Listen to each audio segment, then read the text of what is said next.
Hopefully everyone can see that. Perfect, thank you. Yeah, we'll just give it a couple more minutes. I can see everyone's dialing in through now. As Thomas said, it'd be lovely to see some faces. And just while everyone's dialing in, just to give an overview, as Thomas said, this is a meeting, it's not a webinar. So you can take yourself off mute, you can speak, feel free to do so. Please obviously just be conscious that we've got our guest speaker of the day and they've got a presentation to take through us. So what we can ensure we do is just let them get through their content, and there's going to be time for some Q&A at the end. But please do keep this interactive. There's the chat window which you can use. Omnia is on the call, who's going to monitor the chat. If you can ask any questions there, and she'll store them up for the end so we can come back to the right place. And if you've got something you really need to ask, then obviously do come off mute and ask it in the moment.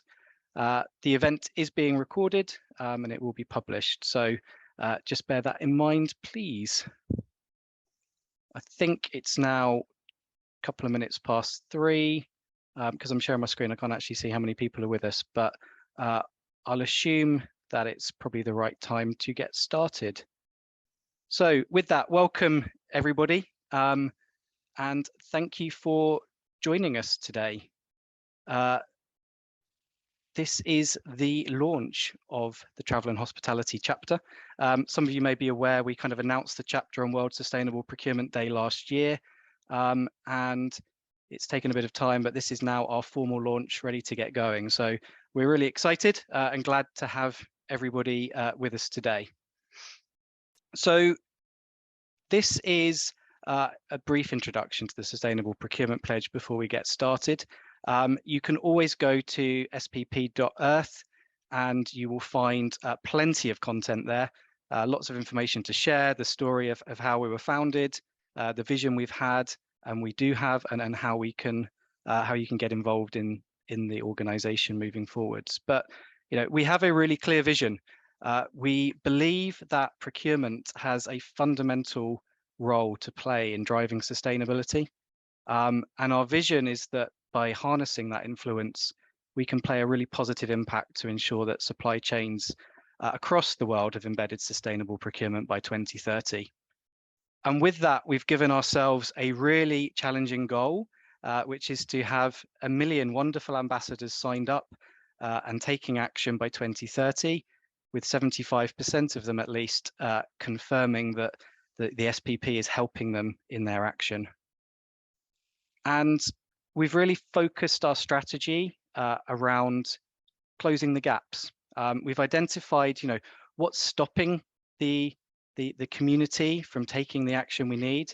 And we said, right, actually, if we can help address the 4 gaps, be it the knowledge gap, the support gap, the confidence gap, and the leadership gap, then we're going to be playing a really important role in helping people to drive sustainability, both across the procurement industry, but then obviously across the world.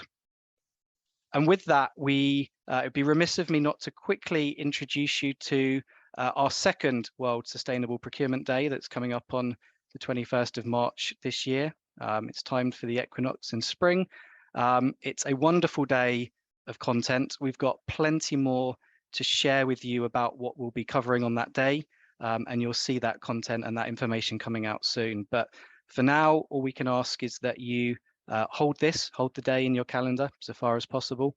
For those of you that came last year, you'll know that over 5,000 of us people joined the day last year, and this year, bold statement, but we promise it's going to be bigger, it's going to be better, and it's by us, but it's for you, for our communities to really help drive that impact. So we're here today to introduce our chapter. So this is the Travel and Hospitality Chapter of the Sustainable Procurement Pledge. As many of you will be aware, what we've looked to do is create a number of different chapters, be that by country, by industry, or by topic, to really help take the core learnings and development of the SPP and funnel it down onto an industry-specific lens. And so for our Travel and Hospitality Chapter, then what we're saying is our mission is really to help accelerate sustainable development across the travel and hospitality industry. And we'll do that by sharing knowledge and collaborating to drive action. We've got a wonderful speaker with us, Wouter, today, who's going to introduce a load of themes which will really set the need and help everyone to understand how important accelerating sustainability in this industry is. And hopefully it will really set the sort of precedent for the chapter. And we kind of think the primary focus areas that we're going to look down on is to reduce emissions and waste, and to help combat slavery, but look for social elevation. And that's the kind of primary focus for our industry. That's what we think, but actually this is very much a community for everybody. So it's really important that we're going to consult with all of the people and the wonderful folks who'd like to join this chapter and help us grow and develop to figure out what's really important to you. And there'll be more to follow on that at the end of the session today. Just a very quick introduction to who we are. So my name's Simon Feeney. I'm one of the co-chairs of the Travel and Hospitality Chapter. My background is from travel. I spent a number of years at Virgin Atlantic and now am in charge of our procurement function and also our sustainability strategy for the group at a company called Collinson, who are global leaders in travel experiences, in loyalty, in hospitality, and in insurance across the travel industry. So very much embedded within the travel sector. We also have a lady called Omnia, who is also at Collinson, who's on the chapter team, helping drive it forward. Unfortunately, sadly, Francesco, who many of you may have met previously, who was the other co-chair, for personal reasons, has had to step back for a little while. So very excitingly, we are actually looking for another co-chair at the moment. So who could that be? Well, that could be anyone on this call. So we've had a number of people express interest already, and we give thanks for that, and we'll be in touch with more details as to the next steps in that process very soon. But on this call, we just wanted to flag the opportunity, allow people to reflect and think about, could you play a role in driving the chapter forward, either as co-chair, but also we're looking for people to work on our sort of chapter leadership team, and that could be across a number of different realms. We've put here strategy development, some social and ambassador engagement and event management. Anybody that would like to get involved in those areas and drive them would be fantastic, and we'd really appreciate it. But actually, maybe you're sitting here thinking, I'd love to get involved in the chapter, but actually that's not the area of my strength or what I want to do, but I've got a great idea. Would love to hear from you. Love to speak to anybody who would be willing and keen to get involved in the running of the chapter. If that's not you and you don't have the time or the focus at the moment in your life to get involved in running the chapter, there's plenty of different ways. Obviously, anyone that could help support the chapter, but you may just wish to join it. And you can do that by going to spp.earth, taking the pledge, joining the chapter there, and also joining our communities on LinkedIn. So with that said, I would like to introduce Dr. Wouter Geerts, who is the head of research at Skift. Wouter has very kindly agreed to join us today and is going to introduce the work that he's been doing that is probably not even worth me introducing in any more detail than that, because I know he's got some fantastic content for you. So I will stop sharing my screen and allow Wouter to take the stage, please. Thank you, Simon. Let me just see. Here we go. I'm just going to share my screen. Bear with me for a second. Okay, so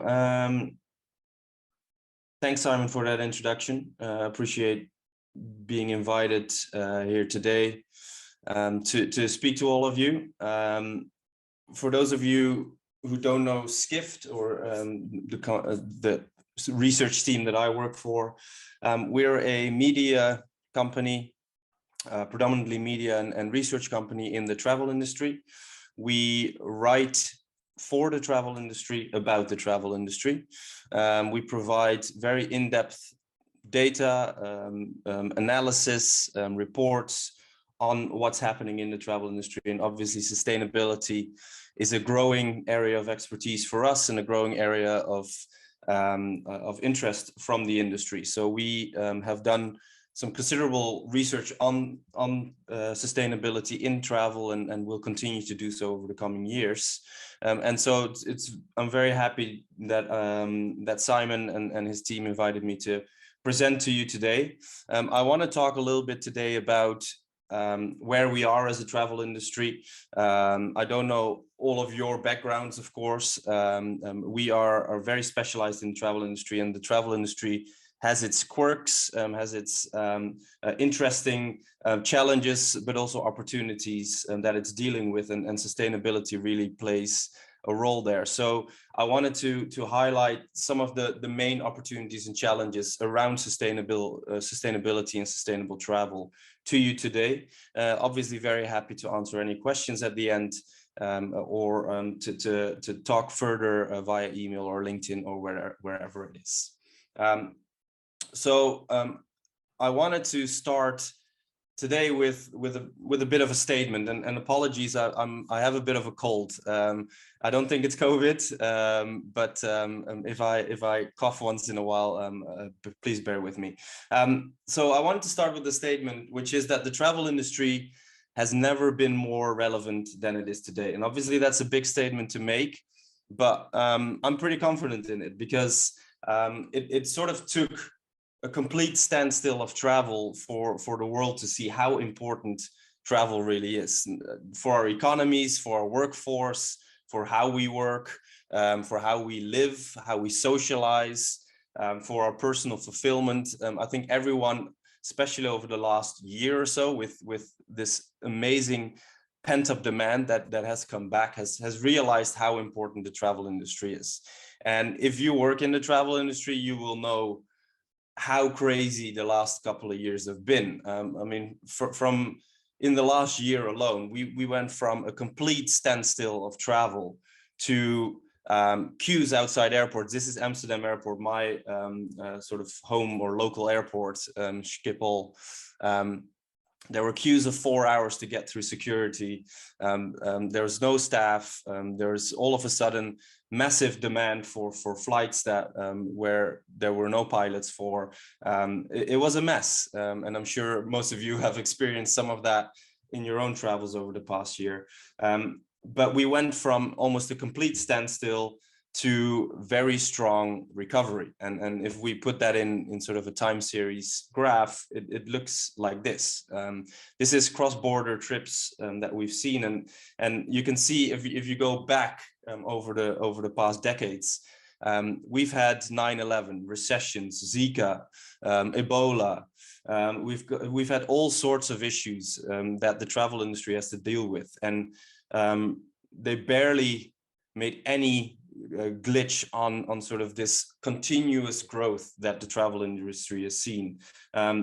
Corona was definitely a whole other ball game, and travel almost completely stopped. But at the same time, we have seen very strong recovery since.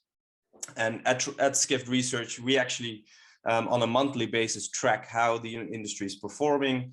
We take data from over 20 different partners, data partners that we have from the industry, from all angles and all parts of the travel industry. And we sort of track how demand and performance is in the travel industry. Now, we've done that since the beginning of the pandemic.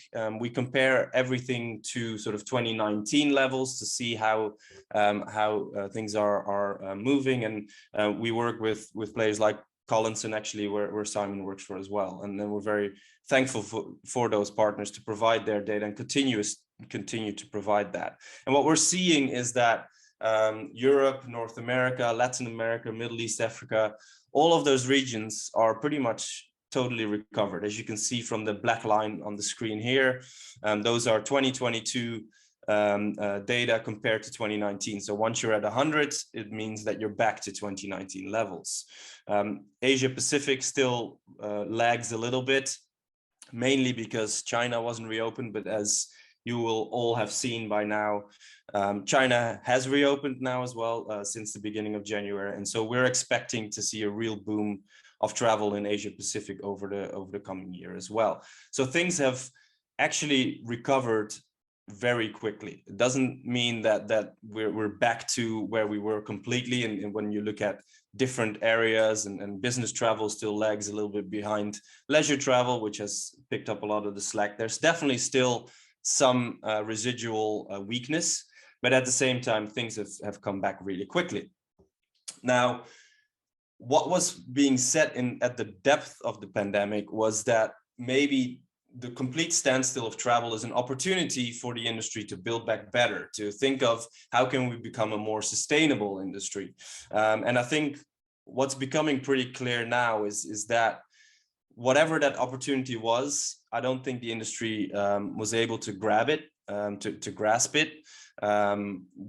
The pent-up demand, the amount of money that was being pumped into travel, and which was so needed, obviously, as well, just meant that everything seems to have just gone back to the way it was before the pandemic, and we might have lost that opportunity. And so I still think we're pretty much at the same point we were in 2019. The pandemic hasn't had the impact that maybe we wanted it to be. And the tourism industry definitely needs to do better. There are over 3,500 companies that have signed up with the Science-Based Targets Initiative. Only 75 of those are in the tourism and hospitality industry. That's only 2%. And of those 75, only 29 actually have their targets approved as accurate and achievable as of today. So there's a major gap there where the travel industry needs to start picking up what they're doing and start to really have a greater impact on making sure that we're alleviating some of the negative impacts. And obviously there are negative impacts. There has been growth in the amount of travel that we're seeing over many years, if we disregard what happened in the last couple of years. And so what we've also seen in lockstep with that is a massive growth of greenhouse gas emissions off the back of especially increased flying.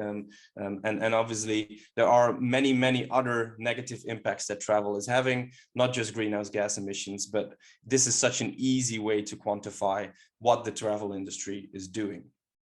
And to all of those people that say, well, but the travel industry is becoming more and more efficient, sure, especially the aviation industry, new technologies, different ways of flying, being more efficient with fuel means that, yes, flying, if you look at it per kilometer flown, for sure has become more efficient over the last decades or so. But at the same time, total emissions from aviation continue to increase.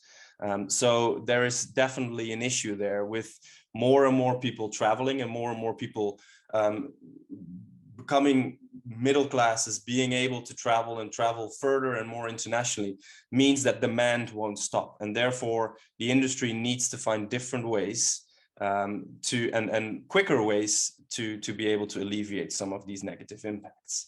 And that's why at Skift Research, we worked with McKinsey to produce a report at the end of last year, which helps the travel industry to accelerate and identify how they can get to net zero in their own initiatives, but also as a wider industry. This is the QR code, which is another thing that sort of had a new lease of life since the pandemic, I suppose. You can follow this and you can download this report for free on our website. So please do so. In the report itself, we sort of set out 4 strategies on how to, first of all, define and also prioritize your decarbonization strategy. It's very hard, I think, for a lot of companies and for a lot of destinations as well to identify where do they need to focus to tackle some of the major emissions and impacts that they have.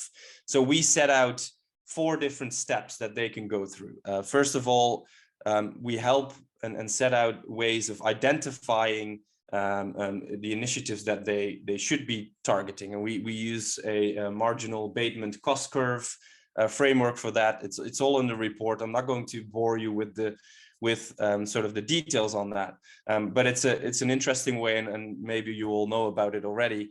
It's an interesting way to sort of identify and target which are the easiest and best and most cost-effective ways to start tackling some of these issues. And then we have some additional focus areas, if you like. Focus on working with partners to accelerate the decarbonization of business travel.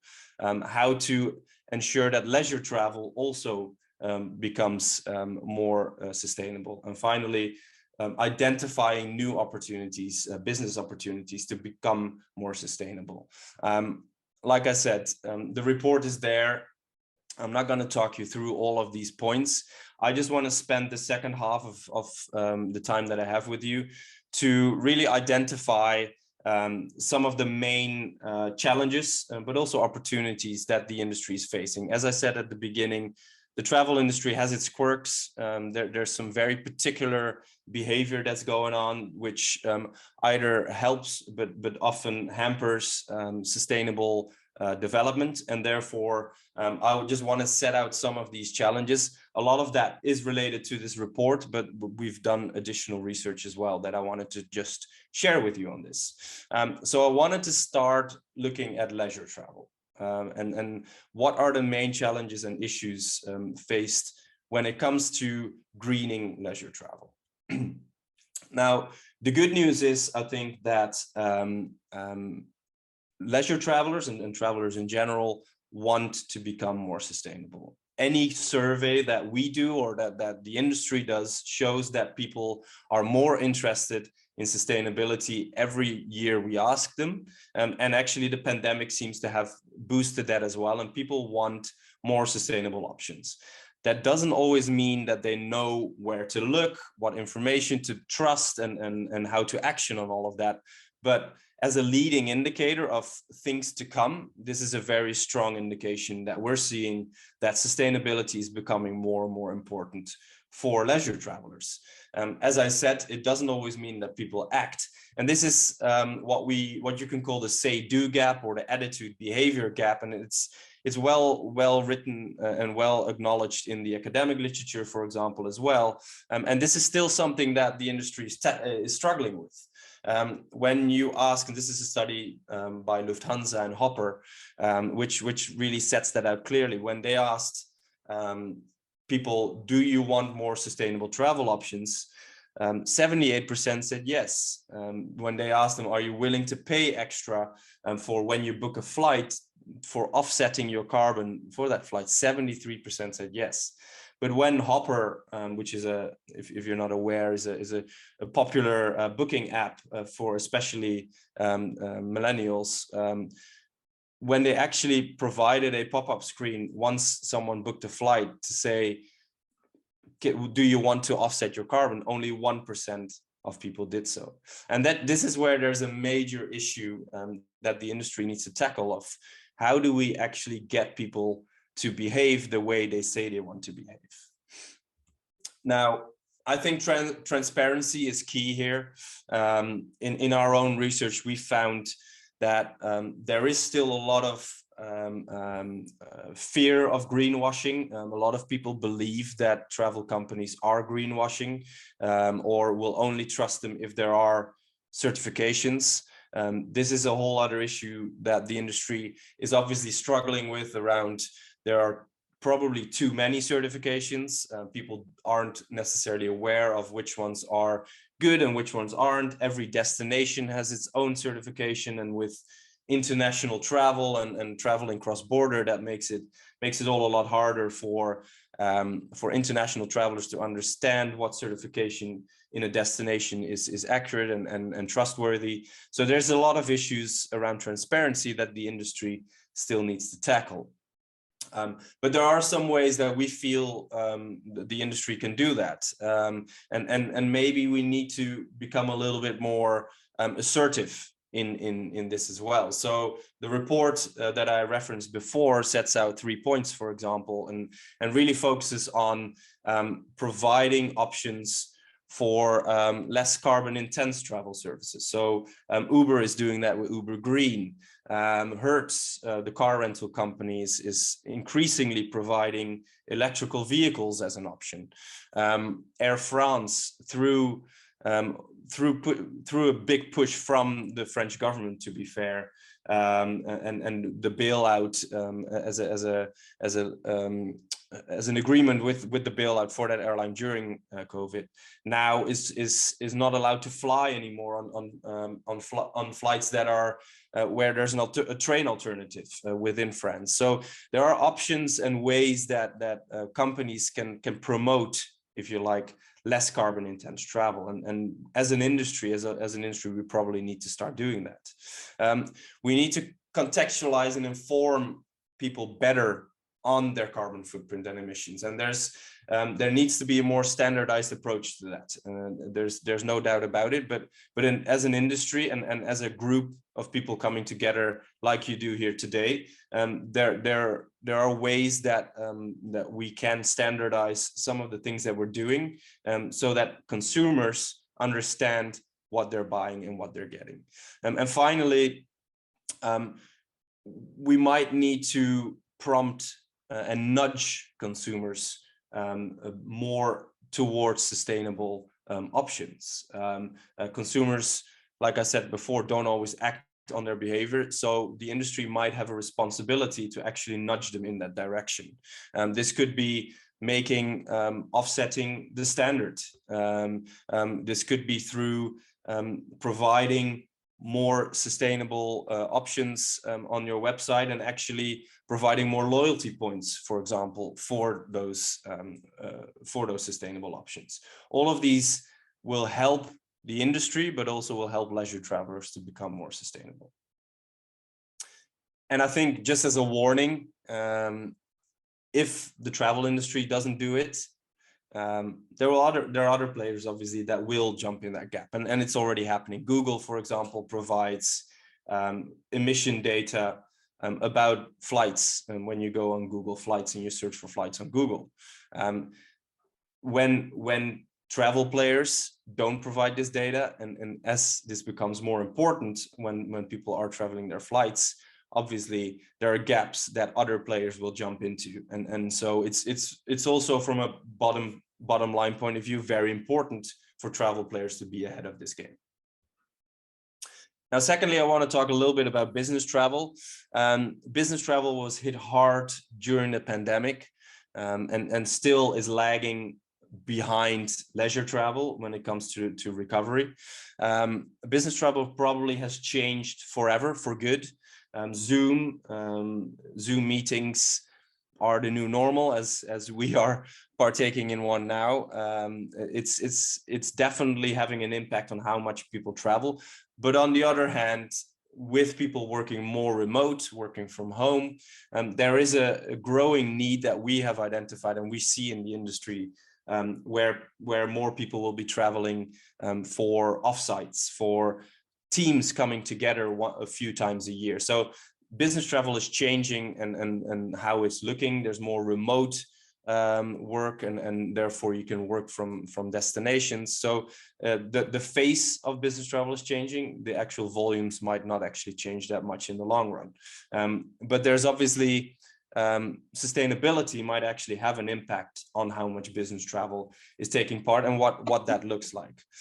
So when you look at business travel, the major spenders, procurers of travel, the largest travel procurers are all consultancies or tech players. And all of these players have pretty strict ESG targets set. And therefore, business travel is on the cutting board when it comes to finding ways to reduce their emissions, because especially for a lot of tech players, travel is actually one of their largest emissions posts. And when we actually, together with McKinsey, and this again is in the report, so you can have a read in your own time, but when we actually looked at the top 100 travel spenders in the US on air travel, and we looked at their ESG targets, what we saw is that 50% of all spending on air travel is actually has some targets attached to it to reduce that spending by 2030. So it is very likely that spending on business travel will reduce in the future, simply because these companies need to hit their targets. Now, as a travel industry, we can look at that as a major challenge and try and work against that, and try and promote business travel. But at the same time, what we could also do is obviously look at this as an opportunity. And a lot of travel players, to be fair, have done so. So there's a lot of new partnerships coming on board, and we're seeing this increasingly where major airlines especially work with corporate clients to promote more sustainable behavior, to promote more sustainable flying, and actually use the investments from these partners to boost their own sustainable credentials as well. And so what we're seeing is that a lot of these partnerships are very much targeted on sustainable aviation fuel and to promote sort of that new innovation around more sustainable fuels and to really partner on those kind of things. But that does lead us into sort of the final point that I wanted to make, and that is around greening of actual travel businesses, and how do travel businesses green their own behavior and their own emissions. And sustainable aviation fuel, when we talk about the aviation industry, is an interesting development, but at the same time, it's one of a few developments and a few innovations that especially the aviation industry is really hanging on to, and it's hanging on to it as a thing that will allow them to achieve their own 2030 or 2050 targets, even when today this technology is nowhere near the capacity that it would need to be for the industry to tackle this problem. Today, less than 0.1% of all fuel being burned by the aviation industry is sustainable aviation fuel. And there is just no capacity. And obviously there's a very strong lobby for or against sustainable aviation fuel and in favor of the more traditional kerosene, which stops this from growing as significantly as demand would imply. And therefore, it is very easy for the travel and for the aviation industry to say that this is sort of the saving grace for the industry, when in actual fact, there is no capacity for this to have any major impact for at least the coming decades. And that's an issue that the industry needs to deal with. It's similarly a problem that a lot of aviation companies are basing their targets on the fact that they will be able to start flying on electric planes, which again are in very early stage of manufacturing, and there will definitely not be any commercially viable wide body plane that's fully electric for the next decades, if that. So again, a lot of these targets that are being set are based on innovation that just doesn't exist yet. Another area where airlines really focus a lot for their offsetting, for their targets is offsetting. Again, we at Skift Research just do not believe that this is the solution. Offsetting does not provide the industry with the impetus that it needs to get to the targets that they've set.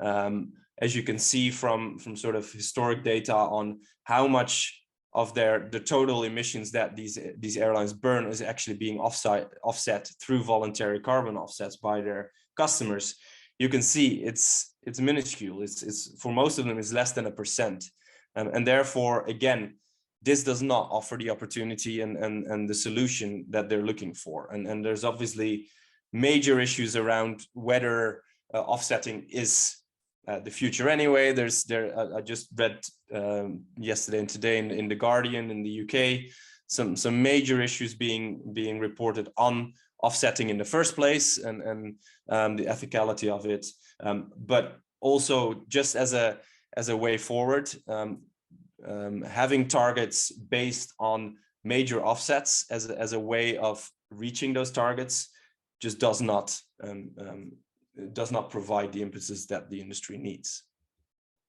So I think it's really time to think outside the box, and this especially for the aviation industry is hard. Obviously travel and especially flying is very intrinsically linked to emissions. And the more you fly, the more you emit. But the travel industry is actively promoting this. When you look at loyalty programs, they're actively promoting that people travel more. We did some research on status, getting top tier status, platinum, whatever it is, at different airlines. And we found that on average, and it does depend on whether you fly a lot of domestic or internationally, but on average, you'd be burning between 15 and 26 tons of carbon per year to be able to achieve or attain your top tier status at some of these major airlines. And that's more than the average American spends or burns through all of their activities in the year. And Americans obviously aren't the most sustainable, and the average Brit or the global average is even much lower than that. So the industry needs to start thinking whether they can break that link between more travel means more loyalty, means we provide you with better service. Are there ways, and this goes back to what I mentioned before, are there ways to promote sustainable behavior in some way and recognize loyal customers through other ways than just through the amount of miles that you're in the air with them? There's ways that the industry needs to think about this that are beyond what they're doing today. Now, I've talked a lot about the aviation industry. Hotels obviously have less of an impact, but at least from a greenhouse gas emissions point of view, I should mention, because from a local, social, environmental point of view, obviously they have more of an impact. And I'm not going to talk about that today, but at the same time, the hotel industry isn't in the clear here either. There are major issues in the hotel industry with how targets are being reported, how achievements are being reported, and how measurements are being done around their emissions and their impacts. This is an example from IHG. I think that states that pretty well. On the left in the bar chart, you can see how IHG reports on their emissions and their targets, and they say we're doing better and better when it comes to occupied rooms, how much emissions are being emitted from those rooms, which is great. But they won't tell you in those same reports, they will not tell you that their actual total emissions continue to rise and are actually moving away further and further from the targets that they've set. So this is an issue that the travel industry needs to tackle, especially when I refer back to sort of the transparency that is needed for consumers also to understand what's going on. And one major issue that the hotel industry in particular is also dealing with is that, especially for large hotel players that are reporting on their emissions, a lot of those emissions are actually tied into scope 3 emissions, and especially under franchises. So all of these large hotel companies own very little of the actual hotels. They're a franchisor just like McDonald's would be. And so they have local owners that own the buildings, that operate those buildings, and they just put their brand name on it. So they have very little control, if you like, over how much is being emitted in those hotels, and they also take very little responsibility for that. So all of their targets that they're setting are for their own hotels, and for scope 1 and scope 2, not so much for scope 3, which for most hotels is 75% up in terms of the number of rooms that they have in their portfolio. And so there needs to be a bigger focus on scope 3, and there needs to be better measurement when it comes to scope 3 as well, as you will all know, around more so than I do around that. Waste, for example, is a scope 3 measurement that each hotel company today is reporting on very differently and probably measuring very differently. This is an example of that we pulled from how much waste is being emitted per room, per owned leased or managed room, according to these hotel companies themselves. And you can see, according to Hilton, they emit around 500 grams of CO2 per year per room. is Hilton really, or people that are staying in Hilton, I suppose, really that much more wasteful than people that are staying in a Marriott or in an IHG or in a Accor? Of course not. But this is just however these different companies are measuring it, and therefore we need better standardization on that. And we definitely need more reporting when you see that Hyatt and Wyndham don't even measure or report on any of this data at all. So there's still a long way to go for hotel companies as well when it comes to how do we measure, how do we inform guests, business travelers, companies, our clients about all of these things. So I wanted to leave it there. Here again is the QR code of the report. Please do have a read. Please reach out if you want more information. I think that the main message that I wanted to bring to you today, and I hope it was a helpful little presentation to just get a better understanding of some of the challenges that the industry is facing. What I wanted to really provide you with is the understanding that we thought that there maybe was an opportunity at the beginning of the COVID crisis to become more sustainable as an industry. I personally, and I think as a company, we do not believe that opportunity was grasped and taken, and therefore there is still a lot of work to be done. Leisure travelers and leisure travel in general needs to overcome sort of a say-do gap, and travel businesses need to be more active in making sure that happens. And business travel is on the right path, and will likely get smaller due to some of the environmental targets that are being set by clients that are buying business travel. And the travel industry needs to not see this as a threat, but actually see this as an opportunity. So I wanted to leave it there. Here again is my email address. If you want to reach out, please do so. I'm very happy to talk more about it. But I'm gonna just stop there and hand the mic back to Simon for now. Thank you. Thank you so much, Wouter. That was hugely insightful. Let me just share my screen again quick.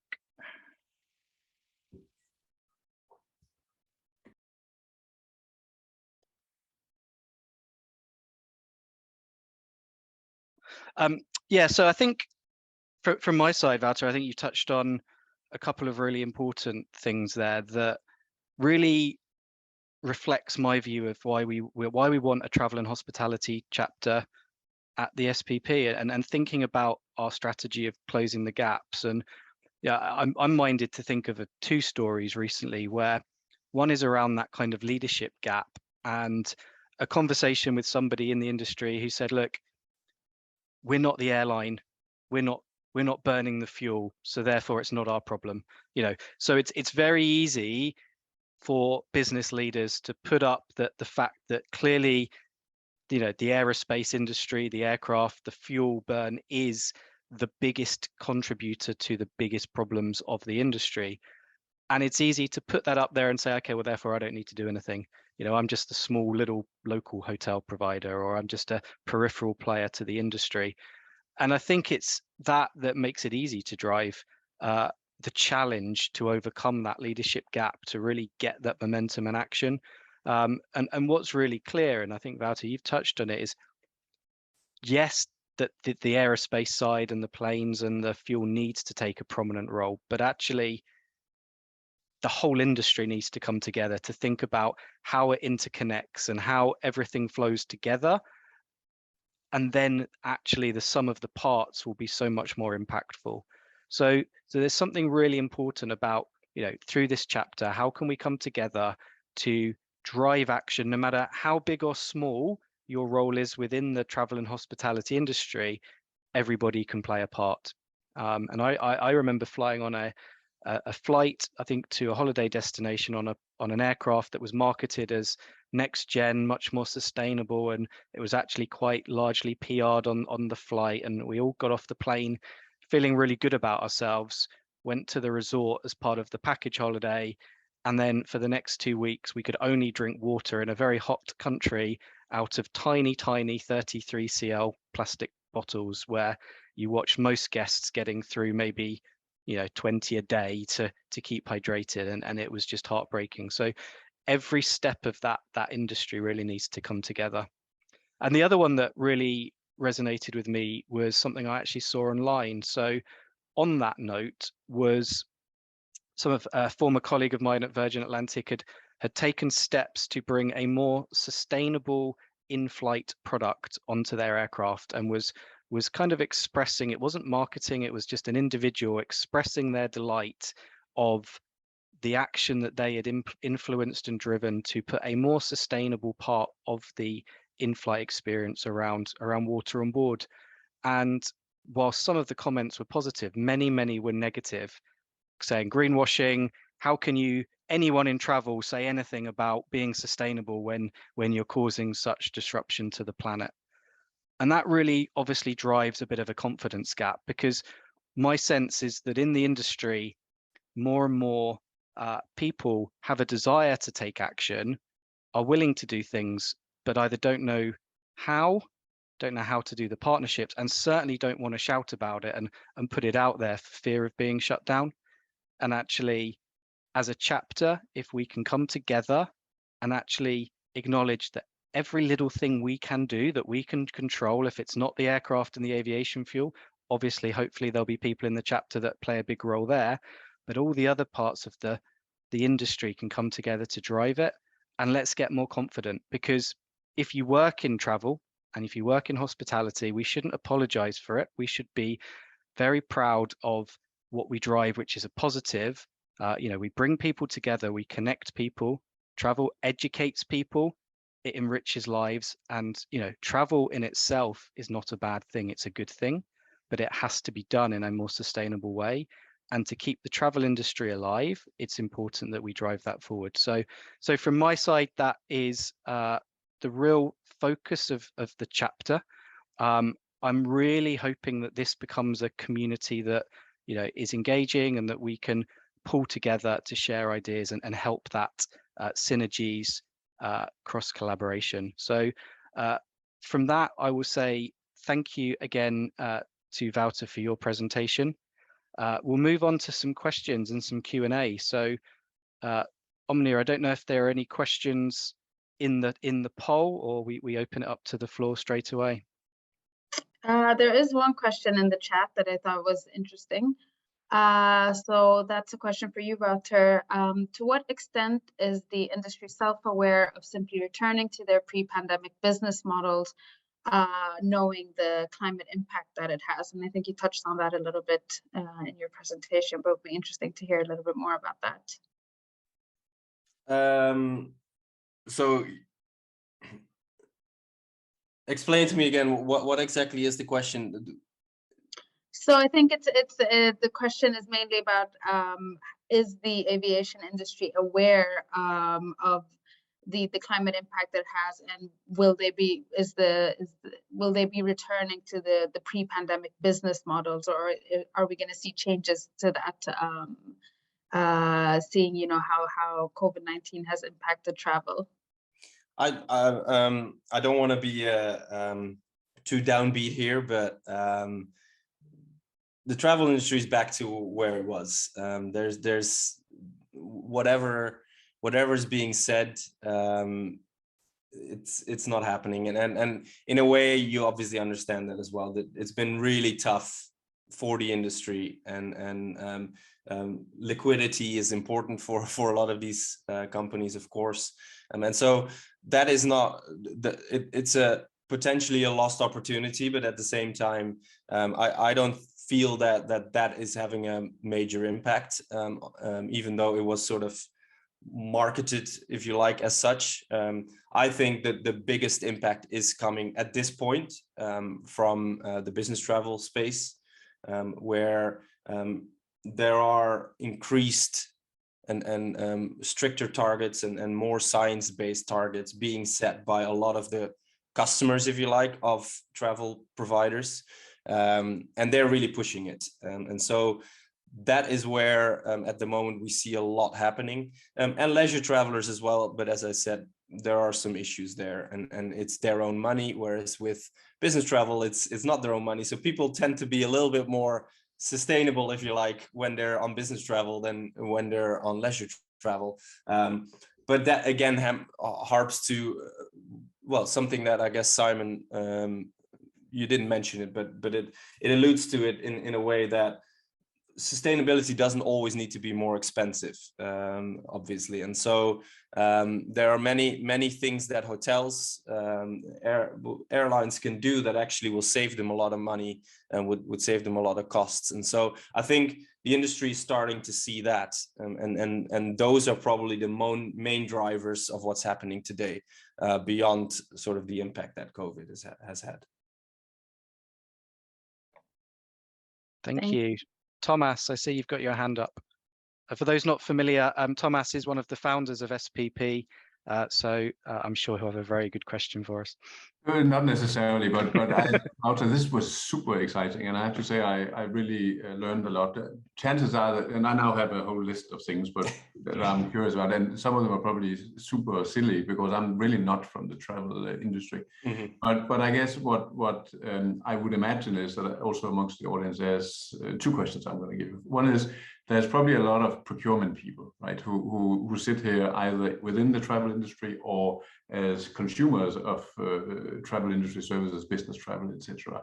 You know, what are almost the very tangible recommendations you can give us to make the first steps and maybe unite and create those alliances? That's one bucket. The other question I just want, because I really don't know, what is on the technology fuel side? You talked about the sustainable aviation fuel as being, even though it's really, really minute, but what is that actually? And can we expect something, you know, around hydrogen, or, you know, we hear about all these new systems. Is there something, you know, magically waiting for us out there, or is this innovation pipeline quite thin?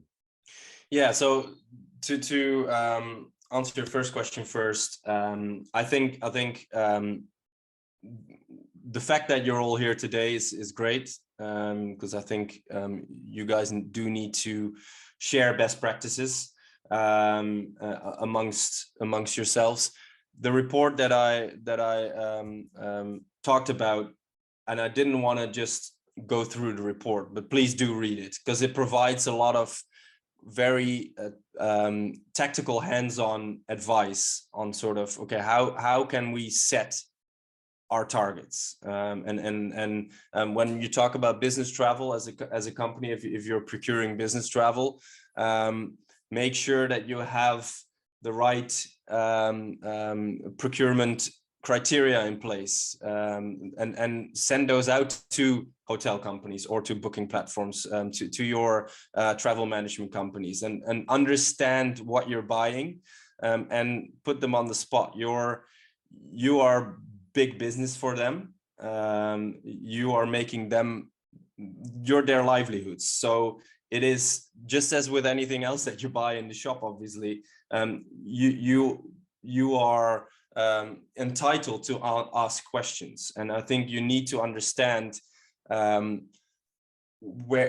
how are travel management companies, booking platforms, hotels, airlines, what are they doing to become more sustainable, and feel free. And there's a lot of new young technology-driven platforms out there as well that are trying to do it different. And so shop around. That's what I would say. Don't be locked into your travel management company or with a specific hotel just because you've always done it. There's clear differences between different companies on what they're doing and whether they're putting sustainability at the top of their agenda or not. And so being clear-eyed about that, I think, is very important. In terms of innovation, there is a lot of talk about it. There's a lot of money going into it, but a lot of money is going into it and sort of disappears, and you don't hear much about it. There's a host of startups that are being supported by American Airlines, for example, or United Airlines. They're investing a lot in Boom, which is a ultrasonic electric hydrogen planes. they have nice drawings and nice plans, but nowhere near anything that could actually fly. And so like I said before, a lot of the airline companies, but also hotels are basing a lot of their targets to be achieved by 2030, 40, 50 on technologies that don't exist yet. And so they're pumping now a lot of money into making sure that those technologies actually come to fruition. Whether that happens or not really depends on who you listen to. But today, and I wager to say by 2030, if that's when you have your target set, these technologies will still have very little impact on reducing emissions. So we must think of other ways of doing that. And actually the procurement industry has a major and a very important role to play there. Because like I said before, I think ESG targets and procurement is actually having a major impact on what travel companies are doing today, because they're seeing that that's what their customers want and they have to change. Thank you. Right, I can see 2 hands up, Greg and Dina, and we've got 3 minutes, so hopefully we can get through both questions. I'll come to you first, Greg, and for those not aware, Greg is the founder and chair of the International Aviation Waste Association, and is someone who's keen to partner with our chapter. We haven't figured out exactly what we'll be doing yet, but is somebody we'd like to work with. So Greg, you had a question? Or Greg's now gone.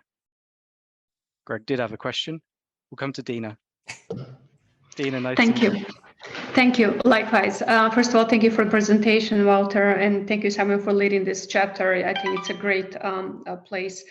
My question, more practical. Simon, you mentioned that now we have the chapter, and that should be the place that we can come to and get some ideas on some initiatives that sourcing travel managers can do. I know this, what Walter talked about is a big elephant, but how do we eat it? We take a bite at a time. So what are some initiatives that we can kind of share together, or is there a plan to have ongoing meetings that we can have the travel managers get together, share those ideas? So kind of what did you have in mind? Absolutely. So something that was a reflection on last year was, the chapters started to feel like they were just always events and always presentations. But I think the most value that we'll actually get out of this chapter is to have some regular meetings that's just drop-ins, dial-ins, to have conversation and have debate. So the trouble with that is the more people we have in the chapter and the more people dialing in and having the dialogue, the more value we're going to get out of it. So for me, and it's almost like I'd planted this question, but I promise you, and Dina and I have never met, but that last action that hopefully you can see on the screen is the most important. Is the quicker we can grow this chapter and get people across the industry connected and collaborating and in dialogue, then the quicker both we can come up with our list of priorities and also start to share some really meaningful insight and drive some really impactful action.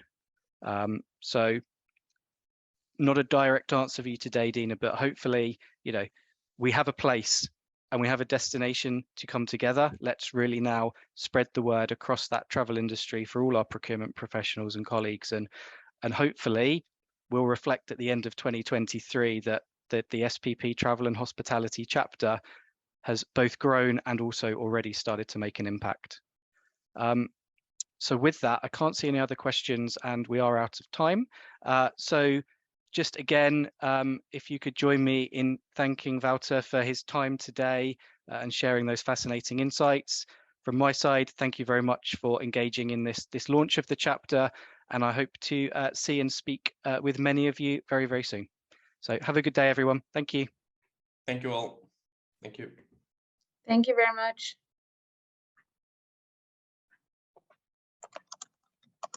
Yes.